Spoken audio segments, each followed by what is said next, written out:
Nowadays, most people around us don't know what to do with their lives. And it's sad knowing that majority of the people would never find something that will make them feel grateful that they're alive.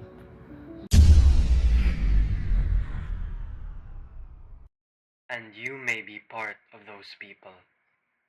However, it's not too late.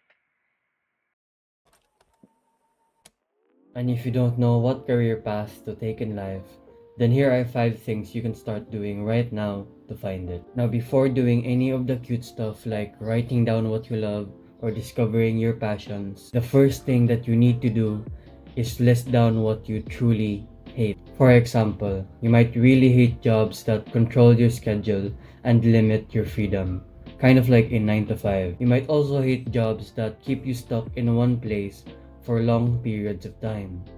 You can even hate jobs that make you travel all around the world. What I'm trying to say is that there are so many things you can hate in a job that it's important to list them down first, because it will act as a filter when you actually write down the things that you love. Now, if you think that it's impossible for you to avoid a job that you hate, may it be for personal or financial reasons, then you're absolutely right. Sometimes in life, you really just can't avoid the jobs that you hate. But that's only true for a while. Like, let's say you really want to become a businessman, but you can't because you're stuck working a 9 to 5 job. Well, what you can do is slowly start saving money while also working on a side hustle and slowly develop your business. Because of this, you will slowly start earning money and gaining the skills you need to prepare yourself when you're eventually going to quit the 9 to 5 job. And after a while, you'll have enough money to live by without working a 9 to 5, while also having the skills necessary to develop a business. And whenever you're ready to take the risk, quit the job and focus on developing your business. So again, list down what you truly hate in a job. And whenever you find yourself in a situation where you can't seem to avoid the job that you hate, then create a plan to quit it, so that you can focus on other things you truly enjoy. Now, if you're done finalizing what you truly hate in a job, the next step is to write down what you love. If you're really lucky, then you probably already know that one thing that you really love doing. If not, then don't panic. It's still not the end of the world. Don't be pressured by the idea that you have to be a multi-millionaire by the age of 19 or achieve this and that in a certain age. You have to understand there is more than one path to the top of the mountain. But if you actually don't know what you love in life, then don't worry, it's normal. Especially since our brains have been clouded and influenced by the opinions of people and the internet. So what you can do is just lay down in your bed in complete silence. Start thinking about when you were a child, specifically the things that you enjoyed doing. Something that sparked joy whenever you did it when you were a child. And it worked for me.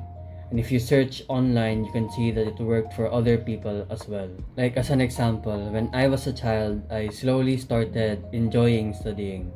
Well, at first, I didn't really have any emotional connection to it, but my thought process was, if I keep studying, then I'll do well at school, and if I do well at school, then I make my parents happy.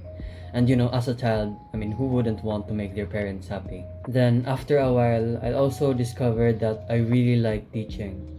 So when the pandemic started, and it was all online classes, there were times where my friends asked me to teach them in this math question, or help them find the answer to this science question. And I agreed. So we would meet in Discord and I would literally teach all of them everything they needed to know. And it made me feel that I was doing my purpose in life. And recently, I also realized that I also liked creating things.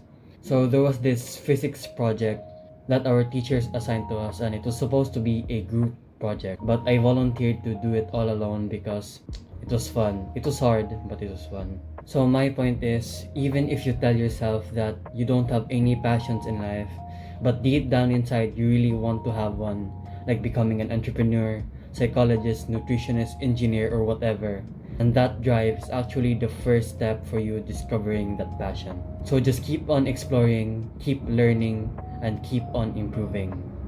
You have nothing else to lose. Now, after listing down what you hate and what you love, then there's this one thing in your list that can be considered as your passion. And now you need to find the balance between your passion and money. Ask yourself, will your passion be able to give you the financial security that you want? Or do you still need to do other things to achieve it? Or maybe, who knows, maybe making money is your passion. Now, if your passion also helps you reach the financial security that you desire, then congratulations, you're one of the lucky few. But if your passion might not bring enough money that you desire, then you'll have to find the right balance between passion and money. For example, there are three scenarios. The first one is, would you rather go all in your passion, knowing that you won't be making money for a long amount of time, just like in the music industry? Or would you rather go all in the money making process, where you'll probably not enjoy the work that you're doing, but it pays a lot of money, just like doing the jobs that everybody hates? Or would you rather find the perfect balance where you find a work that you enjoy and it also pays you a good amount of money? Now, you don't actually have to stick with one scenario for the rest of your life. What you can do is, maybe for a few years, pick the second scenario, where you'll go all in the money making process while also working slowly towards your passion. And when you have enough money, you can then switch to the first scenario, where you go all in your passion. And since again, you have enough money, you can buy the time you need to slowly monetize your passion until you reach the third scenario, where you love your work because it's your passion while also making a good amount of money from it. My point is even if you are in a scenario where you're not making enough money through your passion, or you have to do the jobs that you hate in order to make money, it's not impossible for you to create a plan that will help you do your passion while also making a good amount of money from it. All you need is to be hardworking, knowledgeable, and a bit of luck. Now, after you found a passion that you really enjoy doing, while also getting a good amount of money from it, the next step is to look towards the future. So basically, ask yourself, will your work be sustainable in the future? Or let's say, will it be replaced by AI? Most of the jobs in the meantime will probably not be replaced by AI, but it's important to create a safety net just in case something bad happens in the future. I mean, if you're going to be building a ship and traveling it across the ocean, then it would be wise for you to have an emergency lifeboat just in case the ship sinks. So based on my research and learning from other people, it's important to have multiple income streams. This will not only make sure that you'll have the chance to create more profit, but also if your main income starts to fall off, you'll still have other income sources to act as your safety net. So again, look toward the future and prepare for possible problems and create solutions. Now, preparing for the future is good and all, and you should be certainly doing it.